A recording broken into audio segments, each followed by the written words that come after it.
안녕하십니까. 저는 원프리딕트에서 가디언 PDX와 서브스테이션의 PM을 맡고 있는 신재경입니다. 바쁘신 일정에도 오늘 세미나에 참석해 주신 여러분들께 진심으로 감사드립니다. 본 웨비나는 점점 가속화되는 AI의 도입 트렌드에 발맞춰 우리의 현장에서도 AI를 적용해 생산성을 높일 수 없을까 하는 분들의 고민을 가지신 분들에게 인사이트를 전하기 위해서 마련되었습니다. 2025년 산업 AI의 미래 전망과 실제 산업 현장에서 느끼는 페인포인트, 그리고 원프리딕트가 제시하는 해법까지 폭넓게 다뤄볼 예정이오니 끝까지 함께 해주시면 감사하겠습니다. 그럼 먼저 오늘 함께 해주실 두 분의 산업 AI 전문가 분들을 소개하겠습니다. 먼저 오랜 기간 산업 AI를 연구해 오신 윤병동 대표님을 연설로 모셨는데요. 산업 AI를 현장에 적용하기 위한 구체적인 인사이트를 전달하실 예정입니다. 대표님 간단하게 소개 부탁드리겠습니다. 네, 안녕하세요.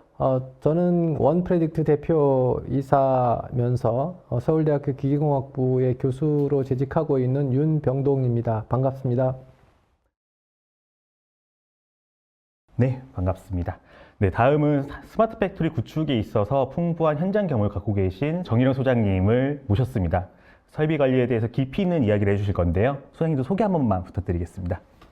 안녕하세요. 스마트 팩토리 연구소의 정일영 소장입니다. 저는 30년의 제조 산업의 경험을 바탕으로 스마트 팩토리와 설비 관리 쪽에 교육과 컨설팅을 하고 있습니다. 반갑습니다. 네, 반갑습니다.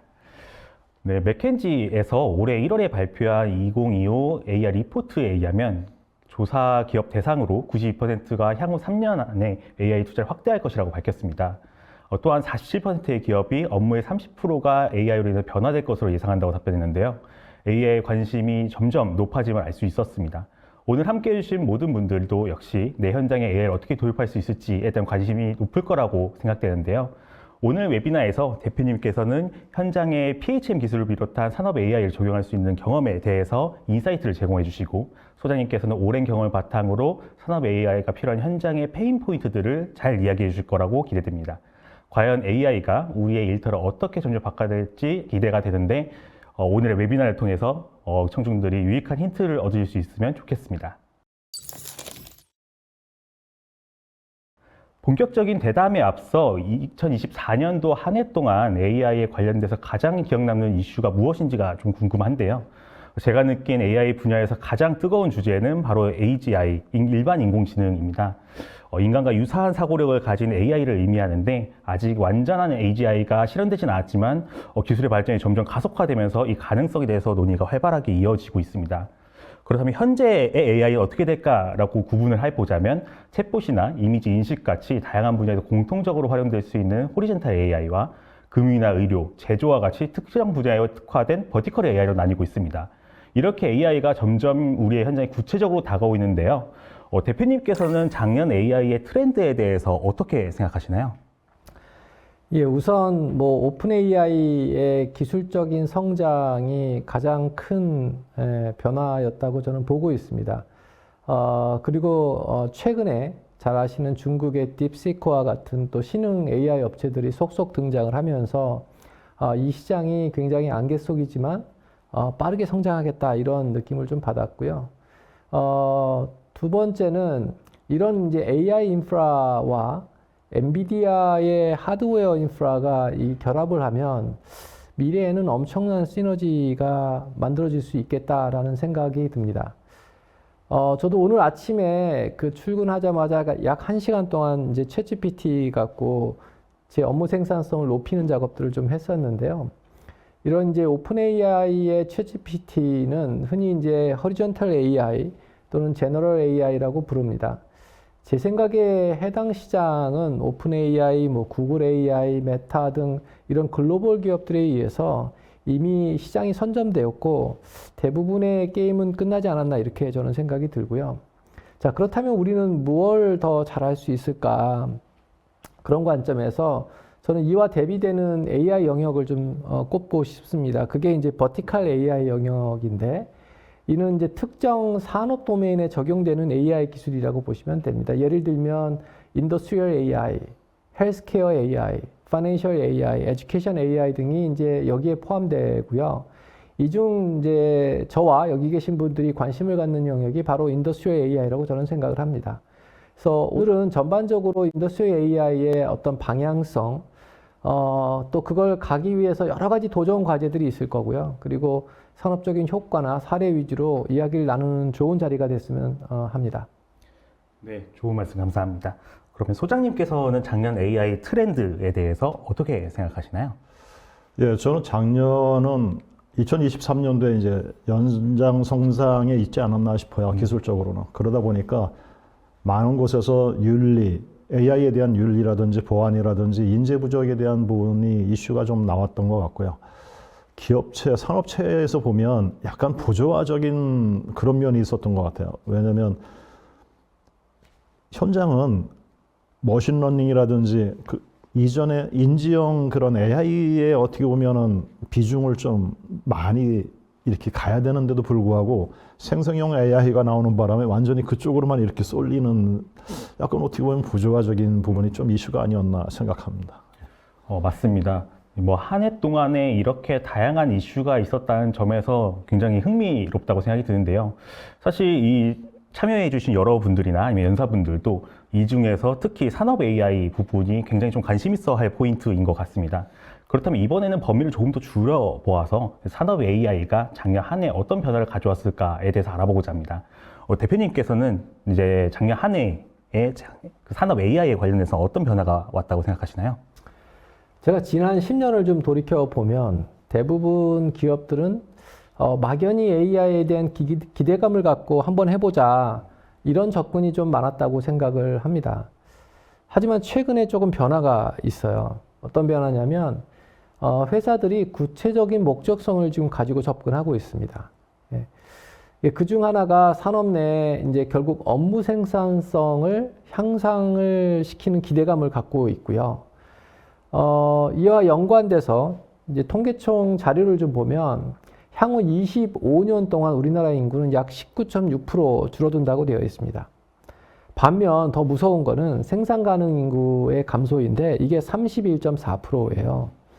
이제 이거는 우리가 그냥 흘려 넘길 사안이 아닙니다. 굉장히 중요한 사안이고 우리나라와 우리 산업의 운명이 달려 있다고 봅니다.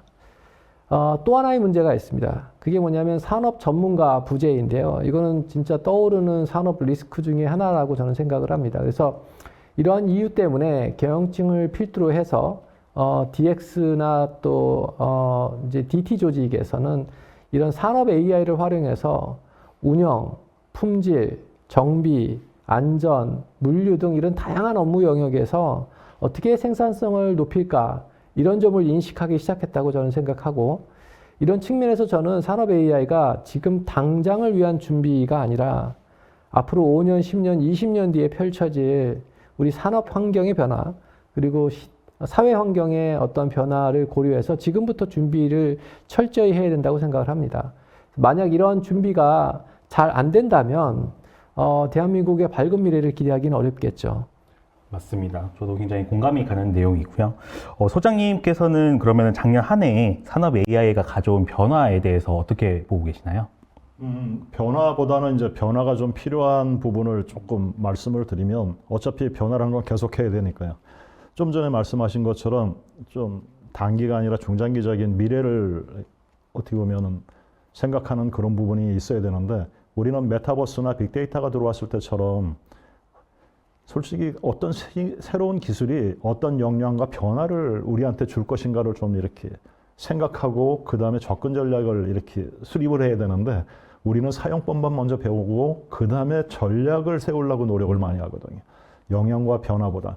그래서 어떻게 보면 새로운 기술이 나올 때마다 우리는 전략만 수립하다 마는 그런 모습을 많이 보지 않았나. 그런 거를 좀 변화했으면 좋겠다라는 생각을 많이 했었습니다. 네, 맞습니다. 두 분 연사분의 말씀을 종합해 보면은 업무 생산성을 향상시키려고 하는 산업 AI 기술이 각광받고 있었으나 챗봇이나 뭐 이미지 인식 같이 호리젠탈 AI 기술에 초점이 맞춰져서 산업 현장에서는 조금 접근 전략을 더 고민해야 되는 한 해가 되었었다라고 좀 생각을 하고 있습니다. 그렇다면 이제 미래의 산업 AI는 어떤 흐름으로 발전할지 그리고 산업 현장의 페인 포인트는 무엇인지에 대해서 더 깊이 들어가 보도록 하겠습니다.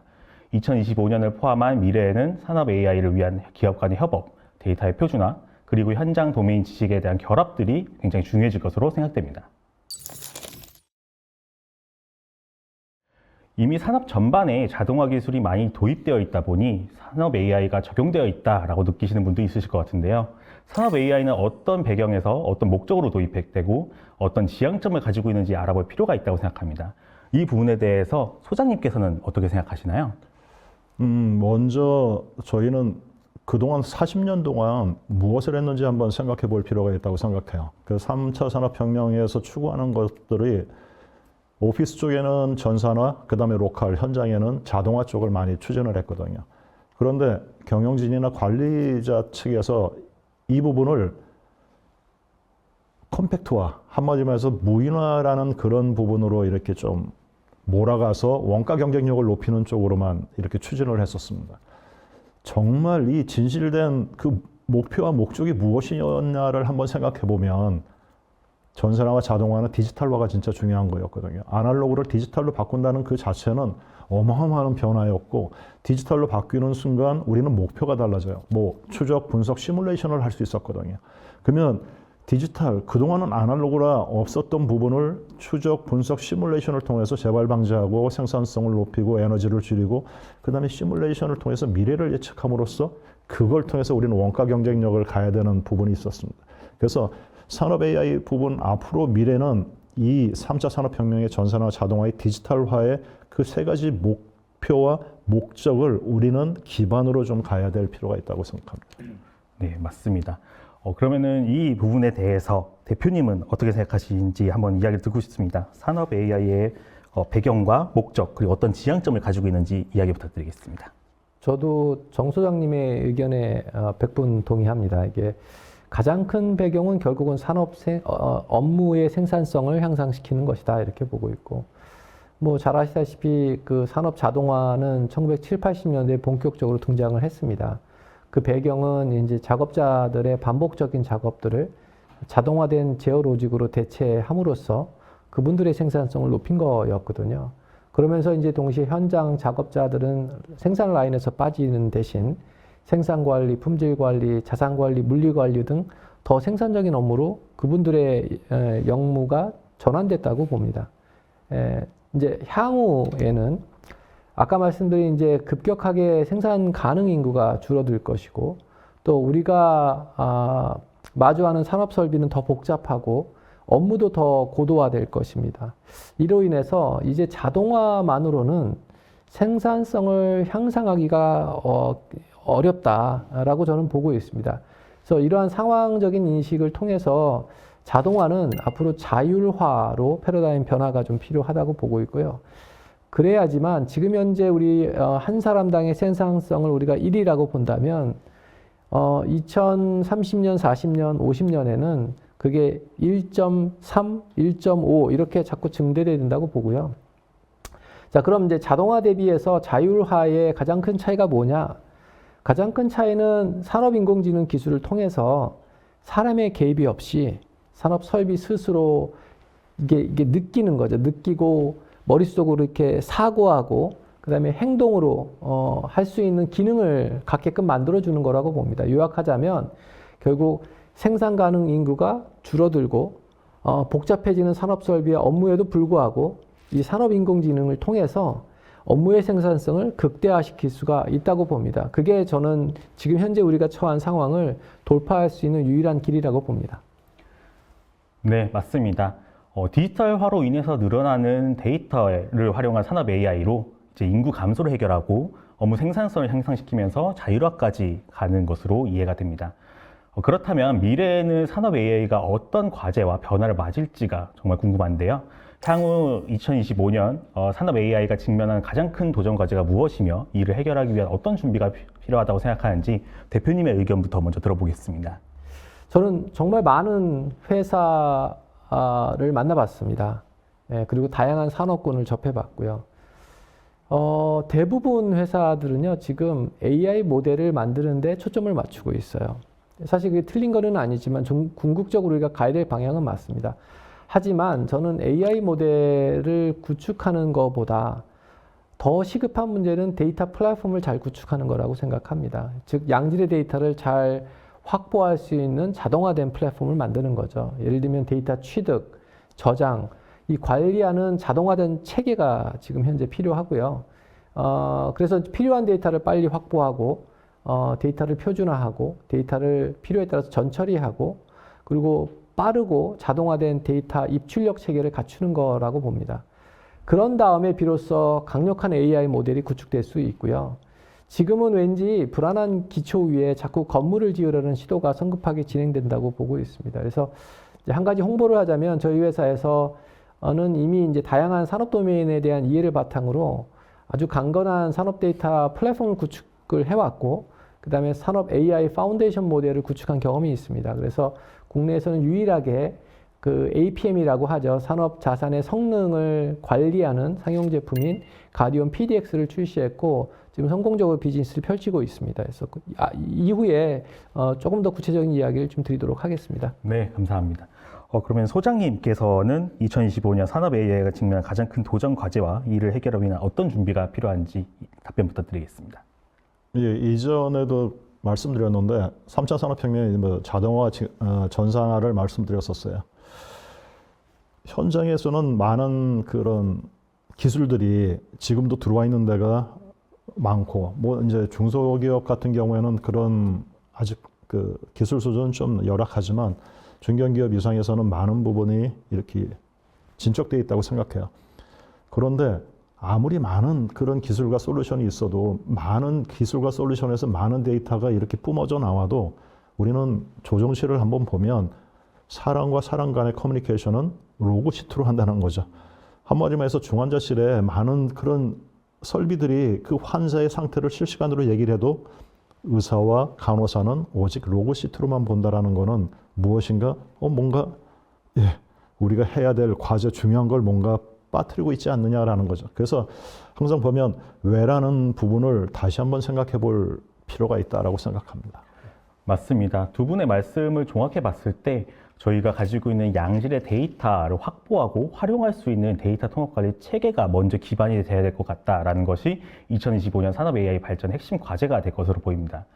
이어서 이런 양질의 데이터를 확보하거나 통합관리 체계를 구축을 잘하기 위해서 기업 간의 협업과 표준화는 어떤 방향으로 진행해야 될지가 궁금해집니다.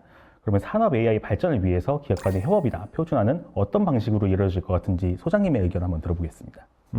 저는 먼저 협업에 대해서는 공급 기업과 수요 기업에 좀 이렇게 분리를 좀 생각하고요.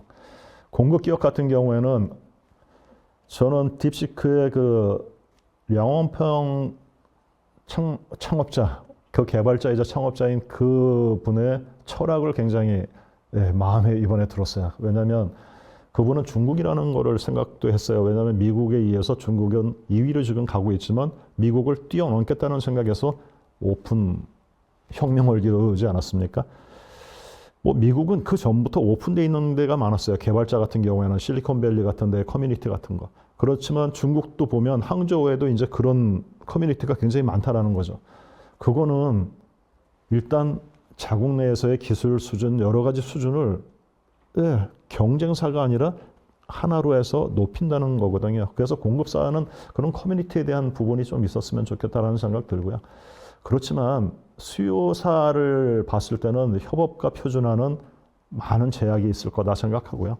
어차피 경쟁을 하는 입장에서 자신의 위크 포인트를 노출할 수는 없는 거거든요. 나의 고질적인 병을 고쳐야지만 내가 원가 경쟁을 높인다고 해서 경쟁의 우위에 쓴다면 그거를 과연 노출할 수 있을까요? 스마트 팩토리도 마찬가지고 산업 AI도 마찬가지고 그런 부분에 필요한 거거든요.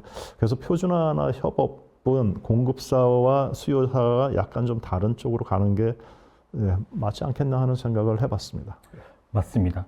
그럼 대표님께서는 이런 산업 AI가 발전하기 위해서 기업 간의 협업이나 표준화가 어떤 방식으로 이루어질 것 같으신가요? 네, 지금 이제 말씀해주신 협업은 저는 이제 그 공급 기업과 이제 수요 기업 사이의 협업으로 이해를 했고요. 최근에 제가 많은 기업들하고 이제 커뮤니케이션을 하면서 느낀 바는 이게 공급 기업과 협업하는 게 수요 기업 입장에서 보면 쉽지 않은 측면이 있다. 근데 그 이유가 뭐냐를 쳐다보면 수요 기업은 공급 데이터에 대한 레디니스가 좀 떨어진다. 그게 결국은 이제 산업 데이터 플랫폼이 부재한 상황이라고 저는 보고 있습니다. 그게 첫 번째고, 두 번째는 그 안에 데이터 거버넌스 체계가 좀 잘 잡혀 있어야 되는데 그런 것들이 조금 잘 안 돼 있고 그냥 획일적으로 돼 있다는 느낌이 좀 듭니다. 그래서 이 협업 체계를 좀 잘 장려하려면 아까 말씀드린 데이터, 산업 데이터에 대한 플랫폼이 좀 잘 구축이 돼야 되고 그 안에 데이터의 거버넌스라든지 보안 정책, 표준화 등이 잘 정의되어야지만 결국은 이러한 이제 협업 체계가 잘 조성이 되고 그를 통해서 이제 시너지 효과를 좀 볼 수 있을 거라고 봅니다. 맞습니다. 네.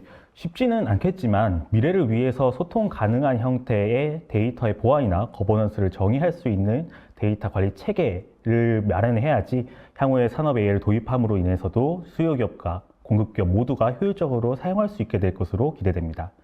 네, 이상으로 산업 AI의 미래에 대해서의 논의를 마치고 좀 더 나아가 실제 산업 현장의 페인 포인트와 니즈에 대해서 이야기 나누도록 하겠습니다.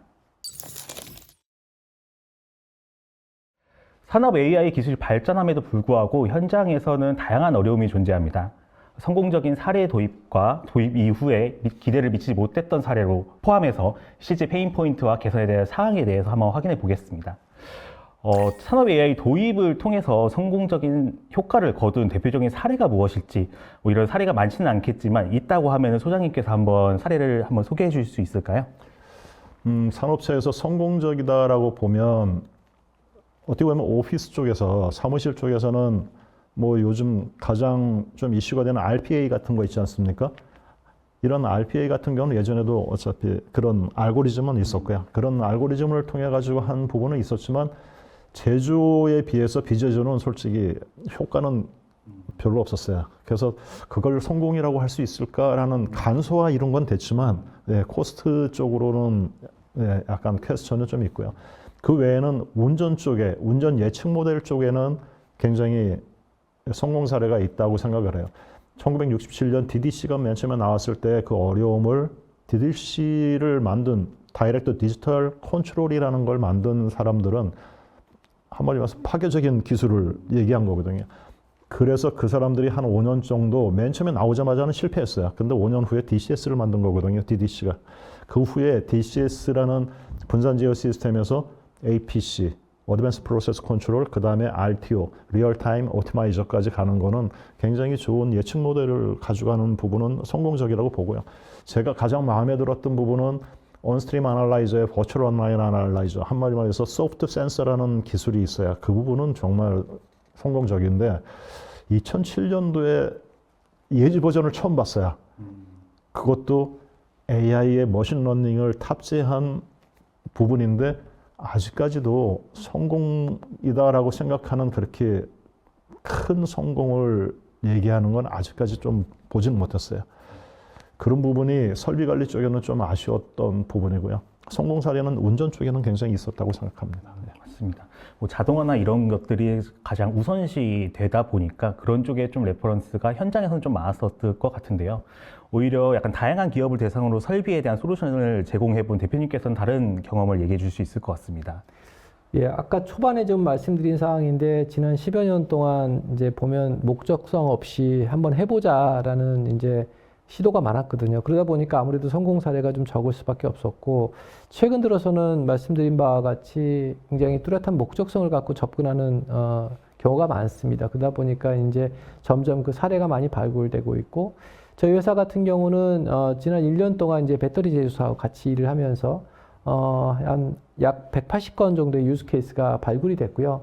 그게 비용적으로 보면 한 90억 정도의 경제적인 효과가 있었습니다. 그래서 굉장히 큰 효과라고 자부하고 있고, 조금 더 자세히 말씀을 드리면, 저희가 이제 그 제조사 이제 설비 내 그 수백 개 정도의 센서 노드에서 오는 OT나 IT 데이터를 이제 저희가 체계적으로 그리고 효율적으로 획득하는 데이터 플랫폼이 이제 구축이 됐고, 그 이후에 이제 그 데이터를 잘 분석을 해서 실시간으로 품질 불량을 사전에 예측하고 또 정비가 있으면 정비가 오정비가 없는지를 빠르게 탐지하고 개선을 하고 그리고 이제 설비 이상을 예측해서 이제 뭐 전반적으로 업무의 생산성을 극대화하는 이런 작업들을 저희가 진행을 했고요. 그런 업무 생산성 외에도 뭐 발전사, 정유사, 오일가스사에서는 저희가 다수의 불시 고장들을 예측을 했습니다. 그래서 지난 3개월 동안도 산업용 모터의 화재 예측을 한 사례, 뭐 터빈 설비의 과진동 예측, 그다음에 기동 정지 상황에서의 터빈 이상 예측, 그리고 유입식 변압기에서의 대형 화재 사고를 막은 사례들이 있습니다. 그래서 조만간 저희가 이제 이런 이야기들을 링크드인 계정을 통해서 성공적인 유즈 케이스를 공유드릴 예정입니다. 그래서 저희 링크드인을 잘 찾아봐 주시기 바라고요. 그다음에 최근에 이제 미국 법인에서도 저희 가디언 제품을 그 계약을 만들어냈습니다. 그래서 이제 조금씩 그 미국에서도 우리가 성공 사례를 들려줄 수 있는 시간이 올 거라고 봅니다. 맞습니다. 네.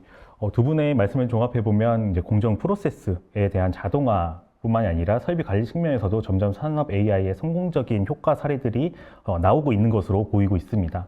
그렇다면 이런 요인은 어떤 요인으로 인해서 이런 성공이 가능했는지가 좀 궁금해지는데요. 이런 성공 사례에 대해서 공통적으로 나타나는 요인들, 특히 현장의 전문가의 참여나 조직적인 차원에서는 어떤 것이 필요한지에 대해서 대표님의 의견이 궁금합니다. 예.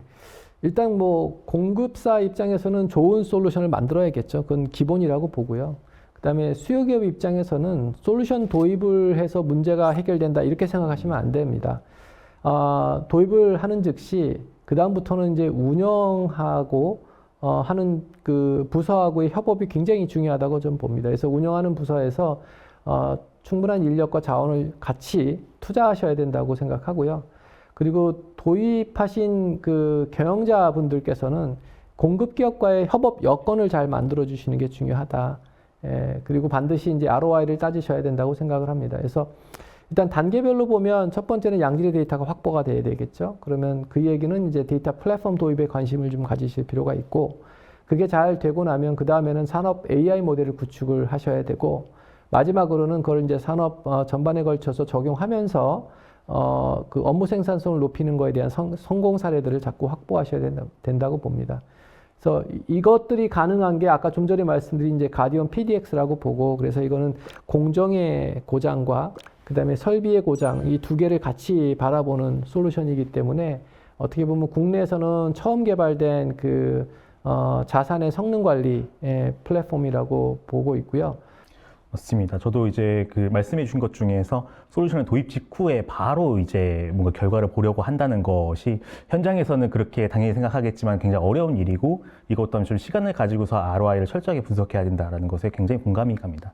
그 소장님께서는 그러면은 이 성공 사례, 현장 전문가의 참여나 조직적인 지원이 어떤 것이 필요하다라고 생각하시나요?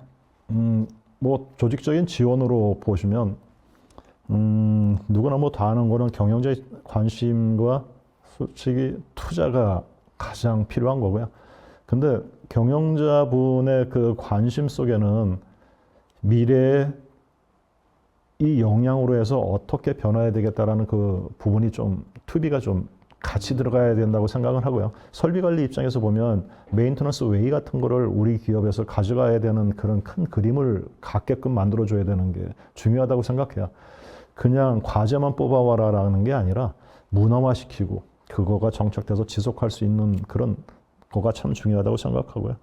그러다 보니까 기술적인 부분에 있어서는 그 경영자의 그 마인드에도 어떤 과제 해결뿐만 아니라 지속, 그 다음에 그 기술이 5년 후에는 어떻게 발전해서 우리한테 어떤, 한마디만 해서 지금 AI 같은 경우에도 올해는 AI 에이전트 시대라고 하듯이 설비 관리도 CMMS 에이전트 같은 그런 것들이 앞으로 우리하고 같이 일을 하게 될 거다라는 그런 생각까지 투비까지 그려야 되는 게 참 중요한 지원이 아닐까 생각합니다.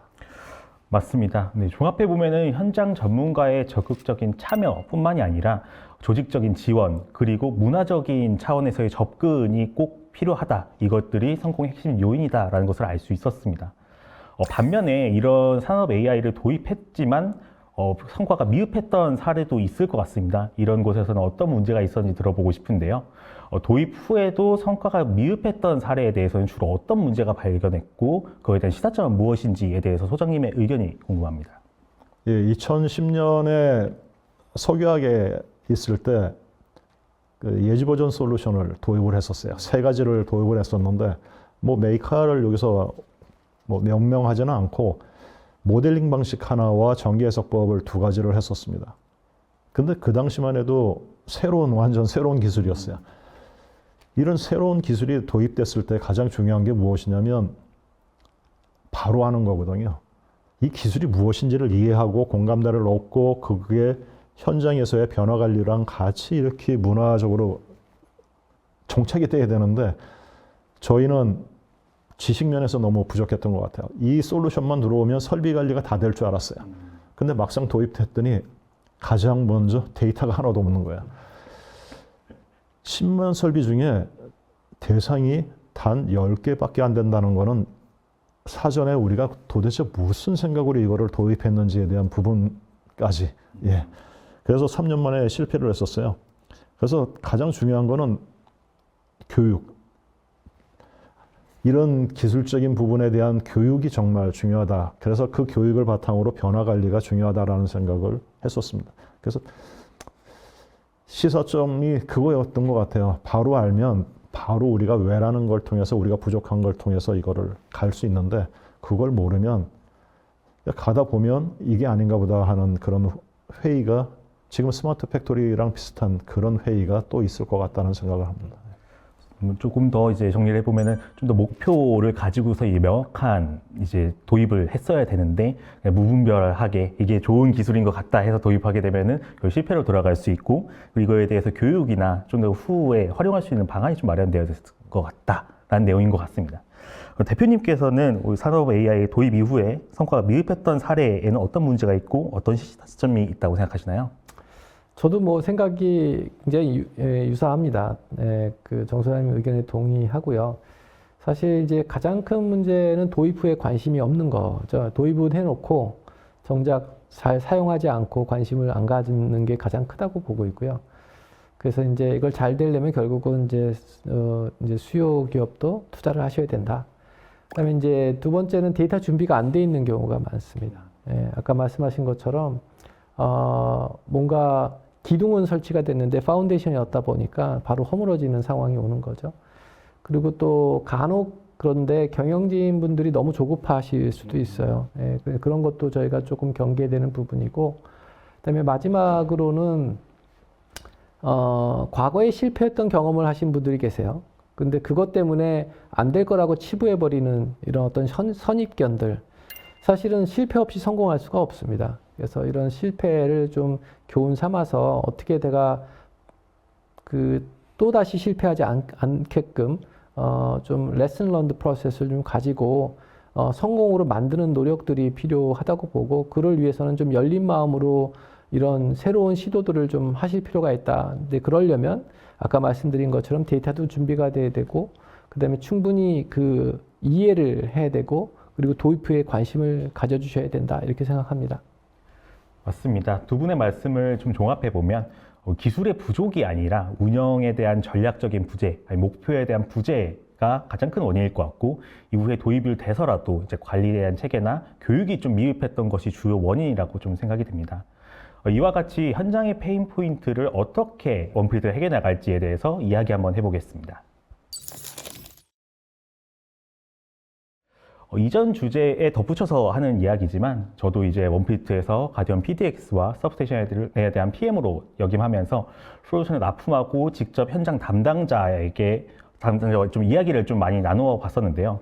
한 번의 도입으로서의 현장에서는 당연히 끝나지 않은 것 같습니다. 당연히 장기 운영하고 지속적인 업데이트를 통해서 도메인 지식과 위주보 체계를 결합한 통합적인 접근이 좀 필요하다라고 생각합니다. 이에 대해서 두 전문가 분들의 의견이 좀 궁금한데요. 산업 AI 솔루션 도입 시 가장 먼저 고려해야 될 사항과 전통적인 설비 관리 방식과 AI를 결합한다고 했을 때 이를 어떻게 해야 되는지에 대해서 대표님의 의견부터 먼저 들어보겠습니다. 네, 일단 그 설비 관리 관점에서 좀 쳐다보면 그 전통적인 방식은 잘 아시는 이제 뭐 corrective maintenance 사후 관리, 그다음에 preventive maintenance에서 이제 예방 보전, 예방 관리 뭐 이런 것들이 있고요. 그다음에 이제 새로운 방식들이 condition based maintenance에서 상태 기반으로 정비하는 거, 그리고 최근에 이제 각광을 받고 있는 프리딕티브 메인터넌스에서 예지 보전 이런 것들이 있죠. 가장 이제 좋은 방식은 워낙 플랜트라든지 또는 팩토리들이 거대한 이제 장치로 이루어져 있기 때문에 어떤 획일적인 정비 방식으로 이거를 다 관리할 수가 없습니다. 그래서 흔히 이제 이러한 전통적인 방식과 새로운 방식을 잘 융합을 해야 되는데 그걸 이제 전문적으로 이제 Reliability Centered Maintenance라 해서 RCM 방식이라고 부르고 있습니다. 그래서 예를 들면 설비 관리 측면에서의 우선순위가 있을 거고 그거에 따라서 우선순위가 높은 것들은 CBM 아까 이제 Condition Based Maintenance나 Predictive Maintenance를 적용하셔야 되고 그런 우선순위가 좀 낮은 고장이 나도 당장 그렇게 큰 불편이 없거나 또는 낭비가 없는 그런 설비군에 대해서는 전통적인 방식인 이제 CM이나 PM을 적용하는 게 바람직하다고 봅니다. 네, 그럼 소장님께서는 이러한 산업 AI 솔루션을 도입할 때 가장 먼저 고려해야 될 사항과 전통적인 관리 방식과 AI를 어떻게 결합할지에 대해서 이야기 부탁드리겠습니다. 설비 관리를 봤을 때 새로운 기술이 들어와서 안정화되고 문화화되는 데는 시간이 좀 걸려요. 그런데 이제 그것만 바라보고 있다가는 안 되는 게 무엇이냐면 저희는 지금 설비 관리라는 그 자체에서의 그 포커스가 맞고 우리는 그 체계화가 돼 있느냐를 한번 볼 필요가 있다고 생각하거든요. 설비 관리가 쫓는 게 무엇입니까? 라고 물어보면 다 페일리어 쪽, 고장이라는 얘기를 많이 하는데 설비 관리가 쫓는 건 고장이 아니라 폴트, 결함이거든요. 결함이 발전하면 고장까지 가는데 그 고장 전에 결함이라는 걸 설비 관리에서는 관리를 하기 위해서 예방 보전이라는 걸 해요. 그런데 예방 보전을 우린 잘하고 있나? 라는 거예요. 분명히 예방 보전을 잘하면 일상 보전이라는 게 줄고 정비비가 줄고 정비부서의 인력들이 여유가 좀 많아야 돼요. 그런데 가보면 다 바빠요. 왜 그러냐라는 거죠. 그런 부분에서 우리는 무엇이 잘못되어 있는지부터 우리가 무엇이 부족한지부터 보고 새로 들어온 기술은 시간이 걸리면서 문화화해야 되니까 병행해서 지금 있는 체계, 제도 이런 부분을 다시 한번 이렇게 리빌딩하는 그런 것들이 지금 좀 고려해야 되지 않나 싶은 생각이 들고요. 또 한 가지는 우리가 빅데이터를 했을 때 무슨 접근을 했냐면 데이터 사이언티스트 만드는 접근을 많이 했어요. 정말 중요한 게 무엇이냐라는 거죠. 빅데이터는 분석이 있고 인사이트가 있고 시행이라는 부분이 있거든요. 그래서 분석이라는 부분을 보면 뭐 수집부터 이렇게 해서 시각화까지의 그런 절차가 있는데 이 부분은 누가 하느냐? 데이터 사이언티스트가 하는 게 맞아요. 그런데 과연 데이터 사이언티스트를 우리 직원으로 육성해서 접근할 수 있느냐? 그러면 전문가라는 게 필요 없거든요. 그 전문가들은 4, 5년의 경험을 가지고 있는데 우리는 30일 만에 속성으로 해가지고 전문가를 만드는 쪽으로 해서 데이터 사이언티스트를 접근했다는 거죠. 우리가 필요한 게 무엇이냐? 우리는 데이터 사이언티스트가 아니라 문제를 발견하고 이 문제의 기술이 빅데이터다라는 거를 알고 빅데이터 전문가를 섭외해서 분석시켜서 거기서 나온 거를 인사이트를 얻어서 품위에서 시행까지 하는 의사결정자라는 거가 정말 필요한 거거든요. 산업 AI도 지금 보면 의사결정자라는 그 역할을 할 수 있는 사람을 기업에서는 육성해야 된다고 저는 생각하고요. 그 사람이 정말 미래를 위해서 보고 미래에 대해서 뭔가 액션을까지 이렇게 취할 수 있는 사람이니까 가장 중요한 일이 아닌가 싶은 생각이 듭니다. 네, 저도 굉장히 공감이 가는 부분인데요. 양질의 데이터를 통해서 정량적 의사결정과 솔루션의 인사이트를 믿고 의사결정을 수행할 수 있는 제도, 이런 것들을 바탕으로 문화가 형성이 되어야지만 비용 효율적인 설비관리 체계가 구축이 되고 생산성이나 업무 효율성 향상이 이루어질 수 있을 것이라고 생각이 됩니다. 그렇다면은 원프리트의 통합 솔루션이 현장에서 어떻게 이점으로 가져가고 어떤 것을 제공하는지에 대해서 한번 알아보겠습니다. 원프리트의 솔루션은 특정 설비에서 인사이트를 주는 PDM 솔루션뿐만 아니라 통합적인 설비 관리를 위한 가디언 PDX라는 제품도 제공을 하고 있습니다. 솔루션들에 대한 간단한 소개와 현장에서 제공하는 이점에 대해서 대표님께서 한번 설명 부탁드리겠습니다. 네. 뭐 크게 저희 제품은 이제 PDM, 아까 Predictive Maintenance 하는 제품인 가디언 터보, 모터, सब스테이션 이 세 가지 솔루션이 존재합니다. 이 세 솔루션들은 설비 단위에 적용되는 솔루션이고요. 반면에 이제 가디언 PDX라는 제품은 제조 공정 단위나 또는 공장에 적용되는 자산 성능 관리하는 제품이라고 보시면 되고요. 일단 PDM 제품을 간단하게 소개해드리면 터보는 대형 회전기기의 이상을 모니터링 진단 예측하고 동시에 이제 이상이 발생 시에 전문가 수준의 원인과 처방을 드리는 제품입니다. 이거는 이제 진동 데이터와 운전 데이터를 같이 병행해서 저희가 활용을 하고 있고요. 이걸 통해서 이제 현장 설비 관리자 전문가들의 의사결정을 돕는 데 큰 역할을 수행하고 있습니다. 그리고 국내 공공 민간 발전사뿐만 아니라 다수의 정유 석유화학 회사들에서 활용 중에 있고, 참고로 2년 전에 저희 솔루션 다수를 이제 공급받은 회사가 요번에 확대하기로 결정하셔서 어제 계약을 진행을 했습니다. 그래서 그런 사례도 있고, 모터는 인덕션 모터하고 서버 모터 대상으로 저희가 모니터링 진단 예측 제품이고, 아까 정 소장님께서 말씀해 주셨는데 현장 공무 엔지니어의 업무 생산성을 높이는 솔루션이라고 보시면 됩니다. 그리고 최근에는 미국 최대 정유사인 모티바의 공급 계약을 저희가 이뤄냈고요. 이외에도 이제 산업용 가스 최대 회사인 미국의 에어 프로덕스라는 회사에도 저희가 공급 계약 진행 중에 있습니다. 그리고 सब스테이션은 이제 유입식 변압기를 대상으로 이제 모니터링 진단 예측 처방까지 제시하는 솔루션이고요. 이게 이제 불시에 고장 나는 걸 예방하는 그 플랜트 예방해서 플랜트나 이런 팩토리의 대규모 정전 사태를 막는 굉장히 그 미션 크리티컬한 솔루션이라고 볼 수 있고요. 지금은 미국 그 퀄러트롤이라는 이제 글로벌 회사하고 파트너십을 맺고 있는 중에 있습니다. 그리고 동시에 이제 미국 에어 프로덕스하고 현재 POC 진행 중에 있고요. 반면 이제 PDX라는 제품은 공정이나 공장 단위에 적용되는 APM 솔루션입니다. 그래서 이거는 멀티모달한 그 IT 데이터와 OT 데이터를 저희가 획득을 하고요. 그걸 산업 AI 모델을 붙여서 통합적으로 데이터를 분석하고 그래서 아까 말씀드린 이제 공정의 고장이나 또는 설비의 고장을 잘 빠르게 판단을 해서 의사결정을 선제적으로 함으로써 업무 생산성을 극대화하는 그런 솔루션이라고 보시면 됩니다. 그래서 뭐 이 정도로 제가 설명을 마치도록 하겠습니다. 네.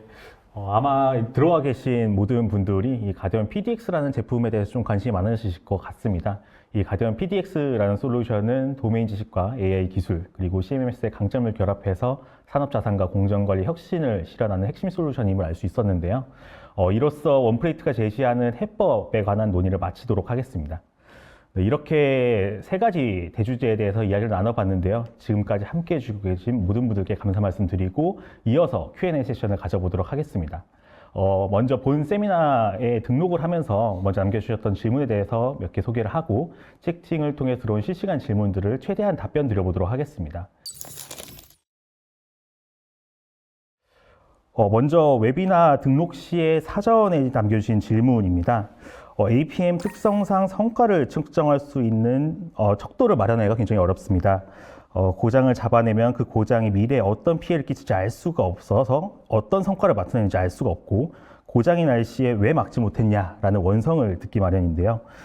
기계나 전기, AI가 집약된 기술이 더더욱 빛날 수 있게 성과를 측정할 수 있는 척도를 알고 싶습니다. 라는 질문을 주셨습니다. 이거에 관련돼서 대표님부터 어떻게 이런 척도를 가져가면 좋을지에 대해서 의견 부탁드리겠습니다. 네, 굉장히 좋은 질문이세요. 그리고 현실적이고요. 사실 이제 이 PDM 솔루션을 도입하시는 분들이 가장 꽂혀 있는 게 뭐냐면 고장을 잡을 수 있어? 어떻게 잡어? 뭐 얼마나 잡았어? 잘 잡았어? 뭐 이런 거에 꽂혀 있는데 사실 이거는 굉장히 그 빙산의 일각이라고 저는 보고 있고 궁극적으로 우리가 따져봐야 될 거는 업무 생산성입니다. 그래서 각자 업무 영역에서 내가 줄어드는 시간과 줄어드는 비용, 줄어든 자원화에서 내가 동일하거나 또는 늘어난 업무를 소화할 수 있어야 된다고 보고요. 이에 대한 평가 척도를 구성해야 된다고 생각합니다.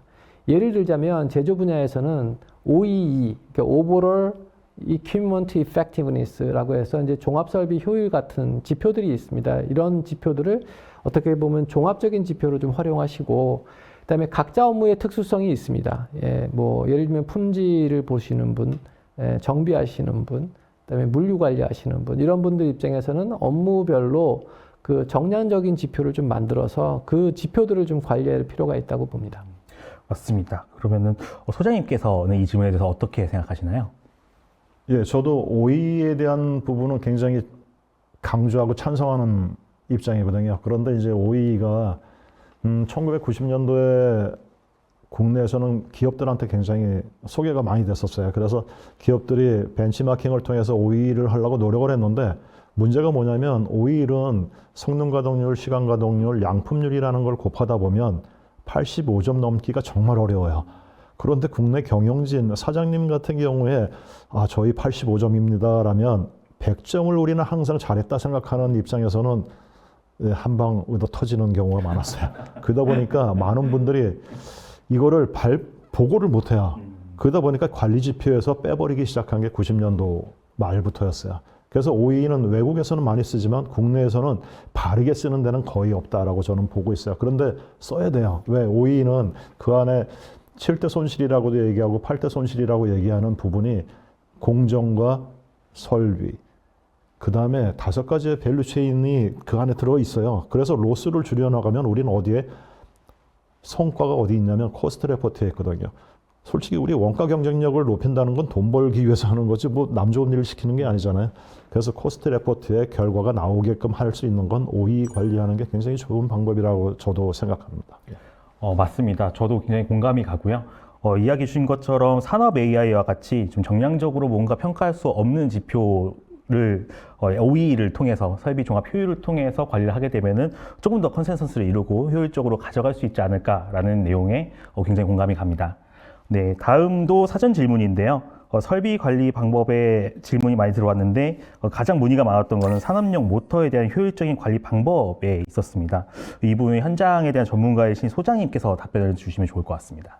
일반적으로 설비라고 하면 이제 특성 곡선을 관리를 하는데 그게 뭐냐면 욕조 곡선, 베스튜브거든요.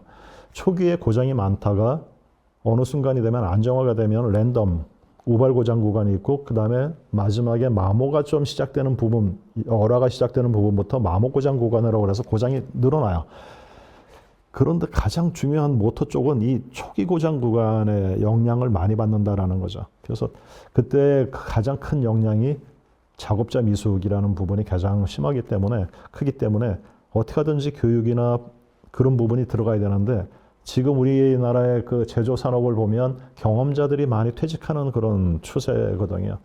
그러다 보니까 이런 부분 어떻게 보면 메인터넌스 품질적인 부분이 스킬적인 부분이 가장 지금 떨어지는 부분이라 이런 부분을 빨리 보강해 주는 게 좋다라는 생각이 있고요. 또 한 가지는 펌프를 하나 예를 들면 펌프에 청소를 왜 합니까? 라는 질문을 한번 드리고 싶어요. 펌프 청소 왜 해야지? 라는 거예요. 그거는 펌프가 들어오지면 뭐 어때라는 거부터 우리가 생각해 볼 필요가 있거든요. 설비 관리를 우리가 왜 하냐? CMMS를 우리 왜 합니까? 라고 얘기하면 뭐 이력 관리라고 얘기해요. 예, 맞는 말이에요. 그렇지만 그 이력 관리에서 무엇을 얻기 위해서 하겠습니까? 라는 거예요. 무엇이냐면 공정이나 설비의 위크 포인트를 찾기 위해서 우리는 CMMS를 하거든요. 한마디로 해서 펌프에 청소를 왜 합니까? 펌프의 위크 포인트를 찾기 위해서 우리는 청소를 하는 거예요. 그럼 청소하고 위크 포인트하고 무슨 상관관계가 있냐라는 거죠. 펌프는 무엇이 위크 포인트냐면 압이 떨어짐으로써 A라는 곳에서 B라는 곳으로 전송을 못 시키는 거거든요. 그 압이 떨어지는 가장 큰 요인이 뭐예요? 리크예요. 리크를 더러운 상태에서는 리크를 비주얼 인스펙션 할 수가 없어요. 그러다 보니까 깨끗하게 청소를 하는 거거든요. 그런데 우리는 청소를 하면서 무엇을 하냐면 설비에 가까이 가다 보니까 설비에서 외치는 소리를 들을 수 있어요. 어디가 풀렸다든지 아니면 베어링이 소리가 난다든지 이런 것들이 뭐예요? 가까이 가지 않으면 발견할 수 없는 거거든요. 이런 기본적인 조건에 우리가 어떤 기본적인 정비 활동을 우리가 잘 해야지만이 산업용 모터를 정말 잘 관리할 수 있고 페일리어가 아니라 폴트를 사전에 우리가 발견할 수 있다고 생각합니다. 맞습니다.